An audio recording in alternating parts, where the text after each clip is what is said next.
So start பண்ணலாம். The first topic is heat. Generally the heat is denoted by capital Q or small q நால வந்து denote பண்ணுவாங்க. The definition வந்து பாருங்க, the quantity of energy. Okay, right? So already I told you. So we have two types of energy சொல்லிட்டு. Generally the quantity of energy which flows between the system and the surrounding due to the temperature difference. அப்போ உங்களுக்கு temperature differenceனால there is some energy transfer இருந்ததுன்னா அந்த எனர்ஜிக்கு name தான் heat அப்படின்னு சொல்லுவோம். Example வந்து பாருங்க. So this side we have the system, the another side we have the surrounding. Another side we have the surrounding. So இப்போ என்னோட சிஸ்டத்தோட temperature I am saying, so there is a T1 and I am taking the surrounding temperature is T2. For example, so there is a T2 temperature is greater than T1. T2 temperature is greater than T1. So அங்க என்ன நடக்கும் அப்படின்னு வந்து பாத்தீங்கன்னா the energy will transfer from, so there is a higher energy source to, so there is a lower energy side. Okay, அப்ப இங்க வந்து பாருங்க, the quantity of energy which flows from system to surrounding or surrounding to system with due to the temperature difference. Okay, right? அப்ப இங்க energy வந்து ஏன் வந்து transfer ஆகுது due to the temperature difference. Okay, right? So அந்த type of energy பேர் தான் வந்து என்ன சொல்லுவோம்னா ஹீட் அப்படின்னு வந்து சொல்லுவோம். புரிஞ்சுதா? Right? So the quantity of energy that is transferred from system to surroundings or surrounding to system due to the temperature difference, then we can say that kind of energy is called heat. Okay, right? And one more thing is, okay, right? இந்த ஹீட்டுக்கு இன்னொரு name என்னன்னு பார்த்தீங்கன்னா it is நான் mechanical energy transfer அப்படின்னு சொல்லுவாங்க. Okay right?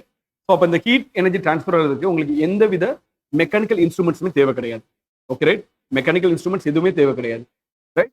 So just வந்து நம்மளுக்கு வந்து என்னன்னு பார்த்தீங்கன்னா, ஸோ இது வந்து என்னன்னா இன் வேக்கம்லேயே வந்து நம்மளுக்கு ட்ரான்ஸ்ஃபர் ஆகும். For example suppose if you have some sources between the system and surrounding இருந்தாலும் நம்மளுக்கு வந்து ட்ரான்ஸ்ஃபர் ஆகும். ஸோ ஸ்பெஷலாக நம்மளுக்கு எந்த ஒரு மெக்கானிக்கல் இன்ஸ்ட்ருமெண்ட்ஸும் நம்மளுக்கு வந்து இங்கே வந்து தேவை கிடையாது to transfer the energy from system to surrounding. ஓகேவா? யாருக்காவது டவுட்ஸ் இருக்கா? So here we don't need any mechanical instrument to transfer the energy from higher energy source to lower energy. ஓகேவா? ஏதாவது டவுட்ஸ் இருக்கா? ரைட். ஸோ அதுக்காக தான் இதுக்கு பேர் வந்து என்ன சொல்லுவாங்கன்னா நான் மெக்கானிக்கல் எனர்ஜி ட்ரான்ஸ்ஃபர் அப்படி சொல்லுவோம். Right. So according to the IUPSC, okay right, heat flowing to the system அப்படின்னா என்ன சார் அப்படின்னா பார்த்தீங்களா, இதுதான் நம்மளோட சிஸ்டம்னு வச்சுக்கலாம். ஸோ இங்கே வந்து நான் வந்து சிஸ்டத்தோட டெம்பரேச்சரை T1 அப்படின்னு எடுத்துக்கிறேன். சிஸ்டத்தோட டெம்பரேச்சரை T1 சொல்லிட்டு எடுத்துக்கிறேன். The system is surrounded by some sources. அதுக்கு பேர் தான் நம்மளுக்கு தெரியும். இங்க நம்மளுக்கு என்ன இருக்கு? சரௌண்டிங்ஸ் வந்து இருக்கு. கரெக்டா இல்லையா? இங்க நம்மளுக்கு சரௌண்டிங்ஸ் இருக்கு. For example I am saying the surrounding temperature is T2. Okay right? இங்க வந்து பாருங்க, system temperature is T1 and surrounding temperature is T2. So now, so that is the T1 is less than T2 இருக்கு. Okay right?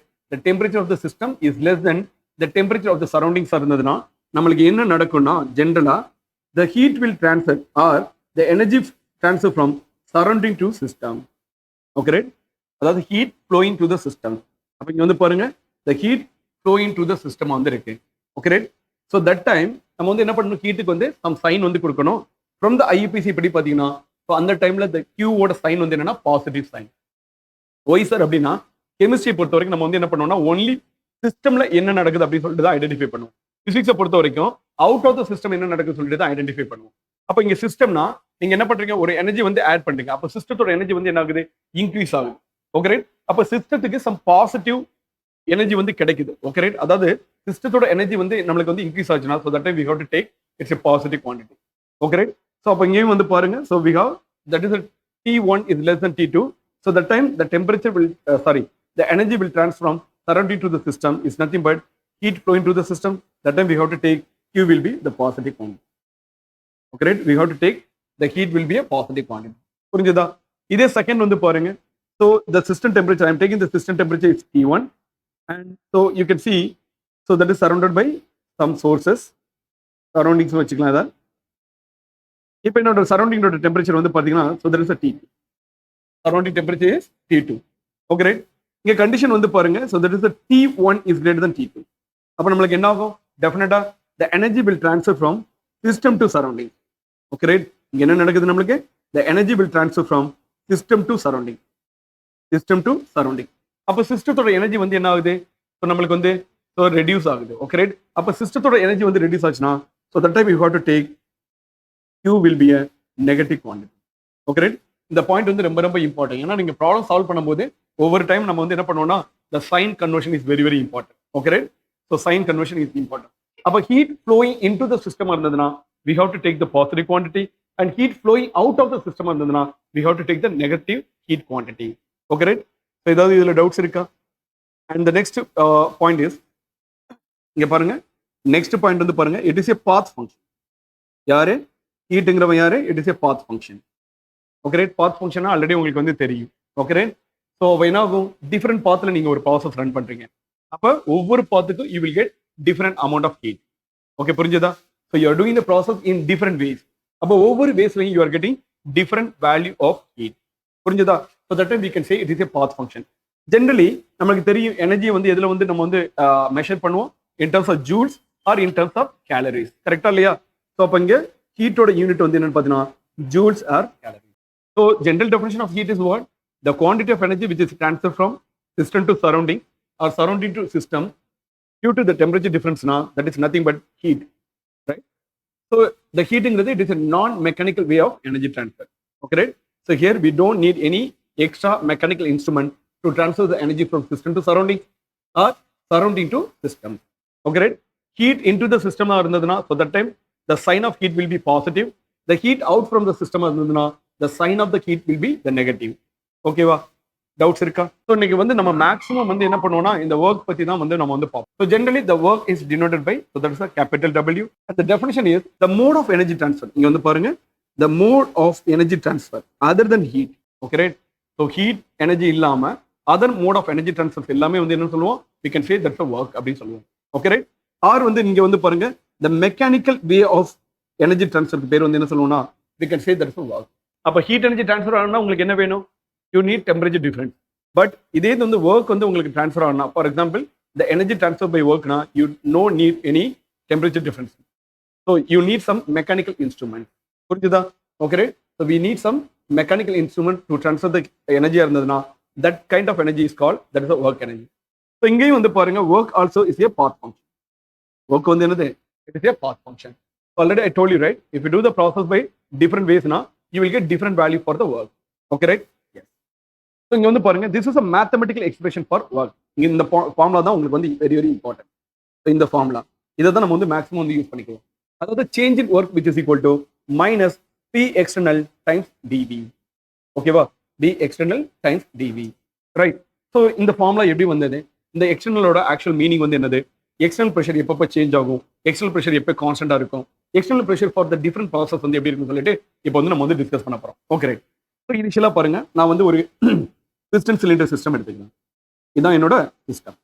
So that's my system. So that is attached with a piston cylinder. Okay right? ஒரு பிஸ்டனால வந்து என்ன பண்ணிருக்கோம், attach பண்ணிருக்கோம். Okay right? Yes.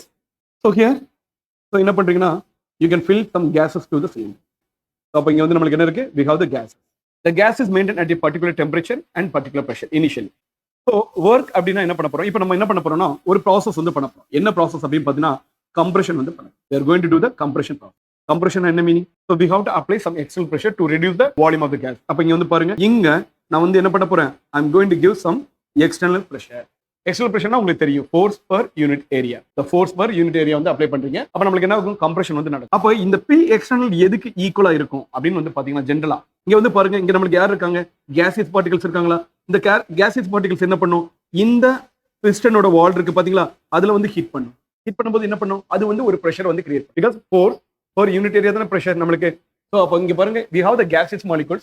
அந்த gaseous molecules நம்மளுக்கு வந்து என்ன பண்ணுது? நம்மளோட அதாவது பிஸ்டனோட வால்ல வந்து இந்த மாதிரி வந்து ஹீட் பண்ணும். ஹீட் பண்ணும்போது என்ன பண்ணும்? ஒரு பிரஷரை வந்து கிரியேட் பண்ணும். கரெக்டா இல்லையா? அந்த பிரஷரை ஓவர் கம் பண்றதுக்கு நம்ம வந்து என்ன பண்றோம்? எக்ஸ்டர்னல் பிரஷர் வந்து கொடுக்கணும். அப்ப நீங்க எக்ஸ்டர்னல் பிரஷர் கொடுக்குறீங்கன்னா கம்ப்ரஸ் பண்ணும்போது அது எதுக்கு ஈக்குவலா இருக்கும்? So that is the pressure due to the gas வந்து இருக்கும். புரிஞ்சதா புரியலையா? அப்ப இங்க வந்து என்ன இருக்கு நம்மளுக்கு? So here we have that is the pressure due to the gas வந்து இருக்கு. யாருக்காவது டவுட் இருக்கா? அப்ப பிரஷர் எக்ஸ்டர்னல் அப்படின்னா என்னன்னு முதல்ல டெஃபினிஷன் வந்து நமக்கு தெரியணும். பிரஷர் எக்ஸ்டர்னல்னா முதல்ல டெஃபினிஷன் என்னன்னு பாத்தீங்கன்னா the pressure against which gas performs work. புரிஞ்சதா? அப்ப என்ன பண்ண போறோம்? கேஸ் வந்து ஒர்க் பண்ணிட்டு இருக்கு. ஏன்னா பிரஷர் அண்ட் ஃபோர்ஸ் நம்மளுக்கு வந்து என்னது? ஸோ கேஸ் வந்து ஒர்க் பண்ணிட்டு இருக்கு. அதை ஓவர் கம் பண்றதுக்கு தான் நம்ம வந்து என்ன பண்றோம்? we are applying some external pressure. புரிஞ்சதா புரியலையா? So this point is important. Guys, please note it down. So இதுதான் நம்மளுக்கு வந்து இம்பார்ட்டன்ட். அப்ப P external நம்மளுக்கு முதல்ல புரிஞ்சுக்கணும். ஸோ இதுக்கு முன்னாடி நம்ம ஒரு மாதிரி படிச்சிருப்போம், P external அதாவது மேலே கொடுக்குற ப்ரெஷர். அதோட பிசிக்கல் மீனிங் வந்து என்னது? So you want to do the compression.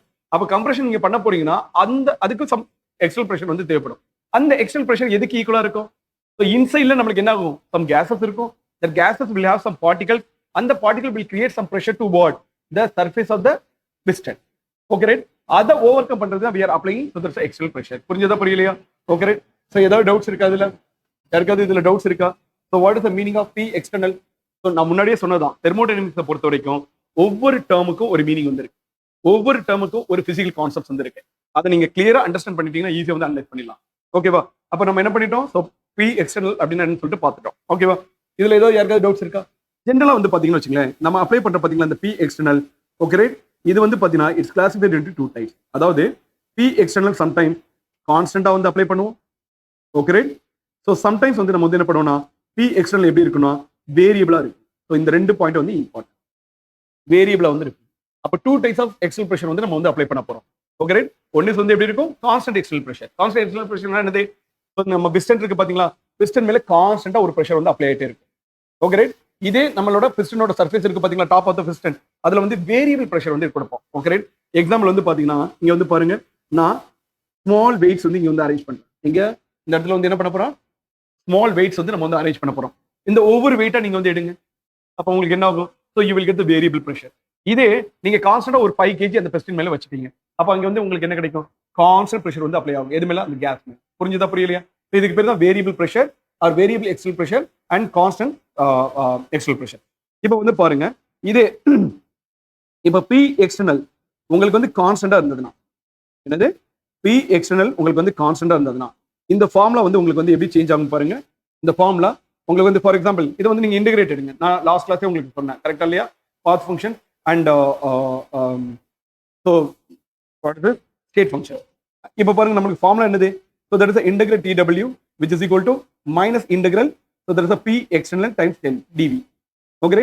இப்போ பாருங்களேன், இவன் வந்து கான்ஸ்டன்ட். அப்போ கான்ஸ்டன்ட் ஆயிட்டானா இங்க வந்து பாருங்க, நான் முன்னாடி சொன்னேன் பாத் ஃபங்க்ஷன் எப்பவுமே என்ன கொடுக்கும்? நம்மளுக்கு டோட்டல் குவான்டிட்டி கொடுக்கும். அப்போ என்ன கிடைக்கும்னா அட் கான்ஸ்டன்ட் எக்ஸ்டர்னல் ப்ரெஷர்ல W ஓட எக்ஸ்பிரஷன் என்னன்னு பாத்தீங்கன்னா minus P external times ΔV. Note பண்ணிக்கோங்க, அட் கான்ஸ்டன்ட் ப்ரெஷர் கண்டிஷன். ஏன் புரியுதா? ஏன்னா இந்த இந்த ஈக்குவேஷன்ல இருந்து நீங்க என்ன பண்ணிடலாம்? P external காமனா எடுத்துடலாம். இங்க என்ன இருக்கும்? V1 to V2 வந்து நீங்க வந்து என்ன பண்ண போறீங்க? இன்டெகிரேட் பண்ண போறீங்க. அப்ப நம்மளுக்கு என்ன கிடைக்கும்? Minus P external constant. அப்போ இங்க வந்து 1 dV கிடைக்கும். அப்ப integral V1 to V2 dV கிடைக்கும். இதை இன்டெகிரேட் பண்ணீங்கன்னா உங்களுக்கு என்ன கிடைச்சிடும்? So that's 1. அதுல வந்து லிமிட்ஸ் வந்து அப்ளை பண்ணீங்கன்னா minus P external times ΔV சொல்லிட்டு கிடைக்கும். புரிஞ்சுதா? யாருக்கு இதுல புரியல? தனுஷா, ஆகாஷினி, பாத்திமா, நிஷானா, ஏதாவது கொஸ்டின்ஸ் இருக்கா இந்த பாயிண்ட்ல? Okay right. சிம்பிளான ஒரு லாஜிக். ஸோ நம்மளுக்கு பி எக்ஸ்டர்னல்னா முதல்ல என்னன்னு சொல்லிட்டு தெரியணும். Then the P external is so we are going to handle two types of external pressure. One is constant and another one is variable. So suppose if P external will be constant, so that time we have to use W is equal to minus P external times ΔV. ஓகேவா? Right. இது next. உங்களுக்கு இப்போ வந்து இந்த B external வேரியபிளா இருந்ததுன்னா, variable என்னது? So that is variable external pressure. ஒவ்வொரு time உங்களுக்கு வந்து சேஞ்ச் ஆகிட்டே இருந்ததுன்னா, so that time so that is TW. Okay right. Integrate பண்றேன். So minus integral of V1 to V2, so that is P external times dV. So இதை வந்து integrate பண்ணீங்கன்னா ஃபைனலாக what will get? You will get minus integral V1 to V2, so that is P external times dV. Okay right. So இதுதான் இந்த formula தான் வந்து என்னது? So that is the work formula for the variable external pressure. Variable external pressure. அப்ப pressure வந்து vary ஆச்சுன்னா என்ன பண்ணணும்? அதுவும் ஒரு வேரியபிளா மாறிடும். அப்ப வந்து என்னன்னா நம்மளும் அதையும் வந்து என்ன பண்ணணும்? We have to take an integration. புரிஞ்சுதா? This is important. So சில டைம்ல இங்க வந்து பாருங்களேன், and most of the time என்ன பண்ணுவாங்கன்னா இந்த ஒர்க்குக்கு இன்னொரு நேம் வந்து என்ன சொல்லுவாங்கன்னா, ஓகே, இந்த ஒர்க்குக்கு இன்னொரு நேம் என்ன சொல்லுவாங்கன்னா the work for irreversible process.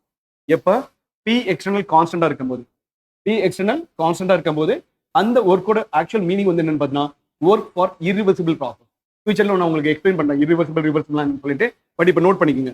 இது so that is P external வேரியபிளா இருந்ததுன்னா, so that time that work is nothing but so that is reversible work. Note பண்ணிக்கோங்க. இந்த ரெண்டு பாயிண்ட் வந்து இம்பார்ட்டன்ட். ஸோ சில டயத்துல நம்மளுக்கு வந்து எப்படி இருக்கு? irreversible work and reversible work அப்படின்னு சொல்லிட்டு கேட்பாங்க. ஓகேவா? ஒர்க் ஃபார் irreversibleனா where the P external will be constant. Okay, right? So if the P external will be the variable quantity, so that time we are getting the work. That work is nothing but reversible work. புரிஞ்சுதா?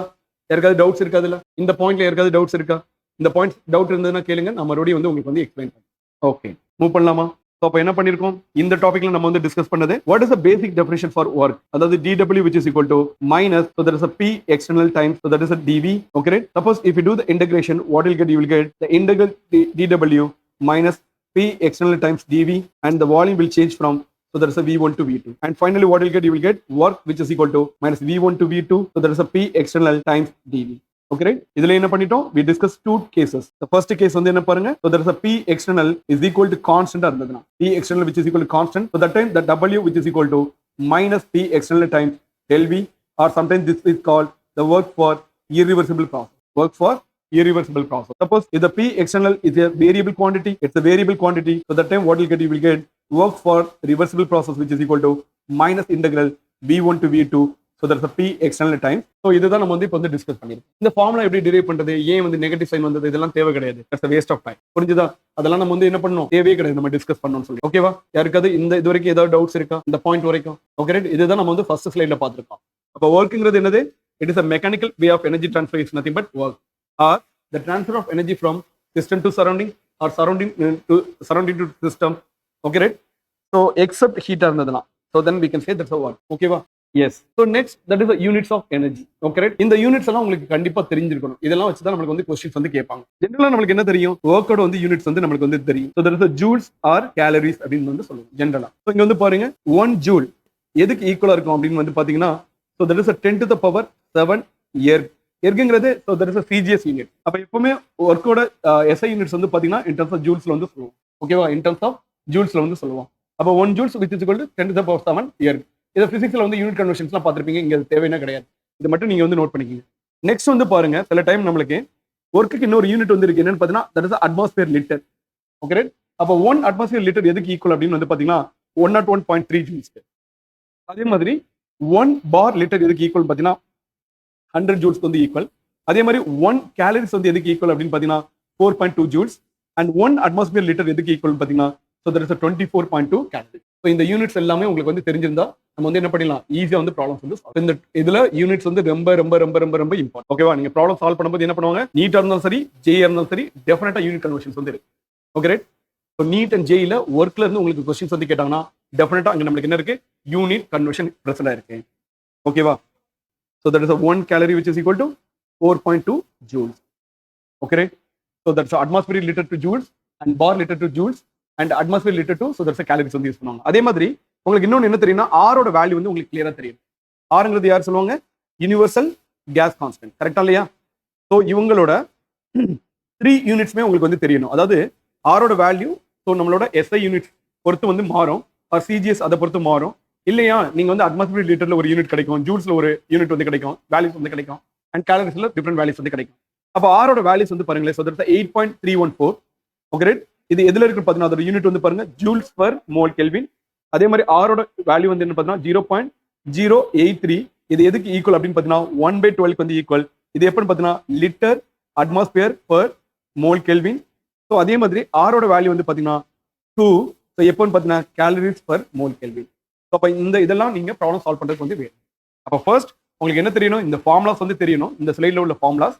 அதுக்கப்புறம் நம்மளுக்கு வந்து என்ன தெரியணும், so இந்த ஸ்லைட்ல உள்ள values பத்தி உங்களுக்கு தெரியணும், அதாவது யூனிட் கன்வர்ஷன்ஸ் பத்தி தெரியணும். And definitely you should know what are the different values for R. ஓகேவா? நோட் பண்ணிக்கங்க. எப்படி நீங்க வந்து சொல்யூஷன்ஸ் வந்து ப்ரிப்பேர் பண்ணீங்களோ அதே மெத்தட் தான் இதுக்கு வந்து யூஸ் பண்ண போறீங்க. நம்ம நிறைய ப்ராப்ளம் சால்வ் பண்ண போறோம், அசைன்மெண்ட் சால்வ் பண்ணுங்க, டெஸ்ட்டை சின்சியரா வந்து ரைட் பண்ணுங்க, போதும், வேற எதுவுமே தேவையே கிடையாது. ஓகே, போலாமா? So next, so the sign conversion for work. Okay, sign கன்வர்ஷன்ல இருந்து நம்மளுக்கு வந்து கொஸ்டின்ஸ் வந்து கேட்பாங்க. Okay, right? ஸோ இங்க வந்து பாருங்க, I am going to to the 2 process. என்ன பண்ண போறோம், 2 ப்ராசஸ் வந்து நம்ம வந்து பண்ண போறோம். Okay, right? ஸோ நம்ம என்ன பண்ண போறோம், they're going to do the 2 process. First process வந்து என்னன்னு பார்த்தீங்கன்னா, so there is a compression process. The second process வந்து என்னன்னு பார்த்தீங்கன்னா, so there is a expansion process. Already இதெல்லாம் நீங்க வந்து என்ன பண்ணிருப்பீங்க, படிச்சிருப்பீங்க. இருந்தா கூட வந்து என்ன பண்ணலாம், நம்ம வந்து கொஞ்சம் வந்து டிஸ்கஸ் பண்ணலாம். இங்க வந்து பாருங்க, ஸோ ஒரு சிலிண்டர் எடுத்துக்கிறேன். the cylinder is attached with a piston. It is a frictionless and weightless piston. Okay, right? இங்க பாருங்க, இப்போ for example if you take, so இந்த மாலிகுல் எடுத்தீங்கன்னா, ஃபார் எக்ஸாம்பிள் இந்த மாலிகுல் ஆர் இந்த பார்ட்டிகல் வந்து எடுத்தீங்கன்னா, இந்த பார்ட்டிகல் வந்து என்ன பண்ணும், இந்த சர்ஃபேஸ்ல ஒரு ப்ரெஷர் வந்து கிரியேட் பண்ணும். ஸோ அப்போ நம்மளுக்கு இங்க யார் இருக்கான்னு பார்த்தீங்கன்னா, here we have the gases வந்திருக்காங்க. யார் இருக்காங்க நம்மளுக்கு, so there is a gases வந்திருக்காங்க. அப்போ gas is consist of what, n number of particles. இந்த n number of particles கிரியேட் பண்ண ப்ரெஷருக்கு பேர் தான் ப்ரெஷர் ஆஃப் த கேஸ். கரெக்டா இல்லையா? ஸோ அப்போ இங்க வந்து நம்மளுக்கு என்னது, so this is call pressure of the gas. அதே மாதிரி so that cylinder is surrounded by some atmospheric air. அப்போ அவன் கிரியேட் பண்ற ப்ரெஷருக்கு பேர் தான் வந்து என்னன்னு பார்த்தீங்கன்னா so that is pressure external சொல்லுவோம். கரெக்டா இல்லையா? ப்ரெஷர் எக்ஸ்டர்னல் அப்படின்னு வந்து சொல்லுவோம். Okay right. இதுல யாருக்காவது டவுட்ஸ் இருக்கா? ப்ரெஷர் எக்ஸ்டர்னல் அப்படின்னு வந்து சொல்லுவோம். Okay right. ஸோ அதே மாதிரி வந்து இங்க பாருங்க, ஜென்ரலா இஃப் யூ டேக் கேசஸ் எடுத்தீங்கன்னா the volume of the gas வந்து எதுக்கு ஈக்குவலா இருக்குன்னா the volume of the container. கரெக்டா இல்லையா? எப்பவுமே கேசஸ் வந்து இதுதான் condition. Volume occupied by the gas which is equal to volume of the container. Okay right. இந்த பாயிண்ட் வந்து நமக்கு வந்து இம்பார்ட்டன்ட். வேற என்னது? ஜென்ரலா இங்க நான் எடுத்திருக்க கேஸ் வந்து ஐடியல் இன் நேச்சர். ஐடியல்னா என்ன மீனிங்? ஸோ இந்த intermolecular forces between the gas particles is negligible. Okay right. So that is called an ideal gas. So அப்போ நான் இங்க என்ன எடுத்திருக்கேன்னா I am taking an ideal gas. Okay right. இது வரைக்கும் யாராவது டவுட்ஸ் இருக்கா? அப்போ இங்க நம்மளுக்கு என்ன ஆகுது? So that's two types of pressures வந்து ஆக்ட் ஆகுது. At the same time we are taking some amount of gases in the cylinder. Okay right? And one more point is important, the volume of the gas which is equal to volume of the container. Okay வா? யாருக்கு இதுல doubts இருக்காமா? Okay right. இப்போ வந்து பாருங்களேன், first case எனக்கு வந்து எப்படி இருக்குன்னு பார்த்தீங்கன்னா the pressure of the gas எப்படி இருக்கு பாருங்க, the pressure of the gas is greater than the pressure external. எப்படி இருக்கு? the pressure of the gas is greater than pressure external. அப்போ என்ன ஆகும் நம்மளுக்கு ஆட்டோமேட்டிக்கா? ஸோ அப்போ pressure of the gas is greater than P external, our piston will move from initial position to some expanded position. For example, இதுதானே நம்மளோட initial position. இப்போ நம்மளோட பிஸ்டன் எங்க வந்து மூவ் ஆயிரும்னா இங்க வந்து மூவ் ஆயிடும். புரிஞ்சுதா? இங்க வந்து மூவ் ஆயிடும். அப்போ இனிஷியலா நம்மளுக்கு இதுதான் நம்மளோட பிஸ்டனோட பொசிஷன். அப்போ இப்போ நம்மளுக்கு எங்க ஆயிடுச்சு? இங்க வந்துருச்சு. புரியுதா? இதுக்கு பேர் தான் the volume expanded அப்படி சொல்லுவோம். புரிஞ்சதா இல்லையா? ரைட். அப்போ நம்மளுக்கு என்ன நடக்கும்? எக்ஸ்பான்ஷன் நடக்குமா? Okay right. So that is the expansion will be happen. So that time what will happen to the V2? அப்போ இனிஷியல் வால்யூம் எங்க பாருங்களேன், நான் இனிஷியல் வால்யூமை V1 எடுத்துக்கிறேன். So due to the expansion, what will happen? The volume of the gas is increased. Okay, right? Due to expansion, the volume of the gas is increased. Right? அப்போ volume of the gas வந்து increase ஆச்சுன்னா, can I say V2 is greater than V1? சொல்ல முடியாதா? V2 is greater than V1. அதே டயத்துல what happened to the del V? Del V என்னது? Change in volume என்னது? V2 minus V1. உங்களுக்கு என்னவா இருக்கும்? It is a positive quantity இருக்கும். கரெக்டா இல்லையா? யாருக்கெல்லாம் டவுட்ஸ் இருக்கு? We are doing the expansion problem. First கேஸ்ல எப்படி இருக்கு? The pressure of the gas is greater than, so there's a pressure external. Okay, right? So that process is called expansion process. எப்படிமா இருக்கும்? V2 is greater than V1 ல del V என்னது? final value minus initial value. Final value volume minus initial volume. அப்ப நமக்கு எப்படி இருக்கும்? del V which is equal to positive. Already we know the work formula. Work formula வந்து என்னது?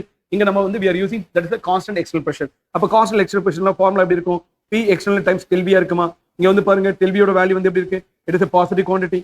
கரெக்டா இல்லையா? அப்ப work வந்து உங்களுக்கு எப்படி இருக்கும்? It is a negative quantity. Work will be the negative quantity.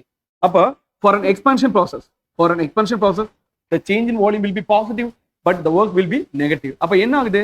So இந்த kind of work வந்து நம்ம வந்து என்ன சொல்லுவோம்னா work done by the gas அப்படி சொல்லுவோம். எப்பெல்லாம் work வந்து உங்களுக்கு நெகட்டிவா இருக்கோ அப்பெல்லாம் நம்ம வந்து என்ன சொல்லுவோம்? work done by the gas அப்படி சொல்லுவோம். அப்ப gas தான் work வந்து பண்ணிருக்கு. அப்ப பிஸ்டனை மூவ் பண்ணது யாரும் பாத்தீங்கன்னா இங்க வந்து gas. The reason is what? The pressure of the gas is greater than pressure external. இதுதான் நம்மளோட ரீசன். ஓகே, புரிஞ்சுதா? அப்போ உங்களுக்கு எங்கெல்லாம் எக்ஸ்பான்ஷன் இருக்கோ அங்க del V will be positive and work will be negative. That kind of work is called work done by the gas. ஓகேவா? Doubts இருக்கா? Okay right. டவுட்ஸ் இருக்கா? So this is called the change in volume. Next second case வந்து போலாமா? So this is for expansion case. So next இங்கேயும் பாருங்க, இதான் நம்மளோட case particle என்ன பண்ணும்? இந்த சர்ஃபேஸ்ல some pressure வந்து கிரியேட் பண்ணும். That pressure is nothing but, so there's a pressure of the gas. So இதே மாதிரி எக்ஸ்டர்னல்ல நமக்கு வந்து some pressure வந்து இருக்கும். So that is nothing but pressure external. Okay right. So இங்க வந்து பாருங்க, இந்த கேஸ்ல ஆக்சுவலா இந்த கேஸ் வந்து எப்படி இருக்கு பாருங்க. The pressure of the gas is less than pressure external. என்ன இருக்கு நம்மளுக்கு? இதுதான் நம்மளோட case. Pressure of the gas is less than pressure external. அப்ப என்ன ஆகும் நம்மளுக்கு? piston எங்க வந்து மூவ் ஆகும்? The piston is moving down to the gas, right? Or down to the cylinder, right? அப்ப இனிஷியலா நம்மளுக்கு இதுதான் நம்மளோட வால்யூம். அப்ப இனிஷியல் வால்யூம் இதுதான் V1. So அப்ப due to the pressure difference நம்மளுக்கு என்ன ஆகும்? The piston is moving down. அப்ப நம்மளுக்கு என்ன ஆயிடும்? ஆட்டோமேட்டிக்கா the volume will be reduced. கரெக்ட்டா இல்லையா? The volume of the gas will get reduced. அப்ப நம்மளுக்கு எங்க இருக்குன்னு பாத்தீங்கன்னா இங்க இருக்கு நம்மளோட piston. So this is a final thing. Okay, right? இதுதான் நம்மளோட ஃபைனல். So அப்ப நம்மளுக்கு என்ன ஆகுது? The volume get reduced. அப்ப வால்யூம் கெட் ரெடியூஸ்னா நம்மளோட del V வேல்யூ என்ன ஆயிடும்? நமக்கு del V வேல்யூ இங்க வந்து என்ன ஆயிடும்? நெகட்டிவ் ஆயிடும். ஸோ அப்போ நம்ம என்ன பண்றோம்? we are applying the constant pressure. அப்போ போயிட்டு ஒர்க்ல கொண்டு போய் சப்ஸ்டிட் பண்ணுங்க. அப்போ ஒர்க்ல கொண்டு போய் சப்ஸ்டிட் பண்ணீங்கன்னா what will get work will be positive. So that kind of work is called, okay right, work done on the system. அதுக்கு பேர் என்ன சொல்லுவோம்? நம்ம work done on the system அப்படின்னு வந்து சொல்லுவோம். ஓகே, புரிஞ்சுதா? ஸோ அதுக்கு நேம் வந்து என்ன சொல்லுவோம்? work done on the system. அப்போ pressure of the gas is greater than pressure of external less than இருந்ததுனா so that time we'll get the compression process. So that time we can say the V2 is less than V1. At the same time, if you find, so there is a del V, the del V will be the negative, and you can find, so there is a work, the work will be the positive work. So whenever you will get the work will be the positive, so that time we can say the work is nothing but the work done on the system. Work done on the system. Work done on the system. Okay வா? இந்த இதுல யாருக்கா sign கன்வர்ஷன்ல ஏதாவது doubts இருக்கா? Okay right. அப்ப நீங்க என்ன பண்ணணும்னா நமக்கு எக்ஸ்பான்ஷன் ஆர் கம்ப்ரஷன் அப்படி கொடுத்துட்டாங்க. அப்ப நம்ம ஈஸியா வந்து என்ன பண்ணலாம்? ஒர்க்கோட சைன் வந்து கண்டுபிடிச்சலாம். இதே இது வந்து ஃபார் எக்ஸாம்பிள் ஸோ எப்படி கூட கொடுக்கலாம் உங்களுக்கு ஒர்க் வந்து சாரி கம்ப்ரஷன் எக்ஸ்பான்ஷன் கொடுத்துற பிரச்சனையே கிடையாது. இதே volume is increase, so definitely it is expansion process. Volume is decrease அப்படின்னா it is a compression process. அதுல இருந்து நீங்க சைன் ஆஃப் த ஒர்க் வந்து கண்டுபிடிச்சலாம். அப்ப sign of the work and sign of the heat is important. அப்ப நல்லா இங்க வந்து பாருங்க எக்ஸ்பான்ஷன் போது நம்மளோட சிஸ்டத்தோட எனர்ஜி என்ன ஆகும்? ரெடியூஸ் ஆகும். ஏன்னா system is doing the work. அப்ப எனர்ஜி என்ன பண்ணும்? லாஸ் பண்ணும். இதே கம்ப்ரஷன் போது வந்து என்ன நடக்கும்? நம்மளுக்கு சிஸ்டம் கெயின் சம் எனர்ஜி. புரிஞ்சுதா? அப்ப நம்மளோட தெர்மோடைனமிக்ஸை பொறுத்த வரைக்கும் சிஸ்டம் தான் இம்பார்ட்டன்ட். அப்ப சிஸ்டத்தோட எனர்ஜி எங்கெங்கெல்லாம் இன்க்ரீஸ் ஆகுதோ அங்கெல்லாம் நம்மளுக்கு இன்வால்வ் ஆகிற குவான்டிட்டி வில் பி பாசிட்டிவ். சிஸ்டத்தோட எனர்ஜி எங்கெங்கெல்லாம் வந்து நம்மளுக்கு வந்து லாஸ் ஆகுதோ ஸோ தட் டைம் நம்ம ஹேண்டில் பண்ற குவான்டிட்டி எப்படி எடுத்துக்கணும்? In terms of negative quantity எடுத்துக்கணும். புரிஞ்சுதா? Okay right. Heat added to the system positive, heat remove from the system negative. So that the work done on the system positive, work done by the system it's a negative. Okay right. ஏதாவது doubts இருக்கா?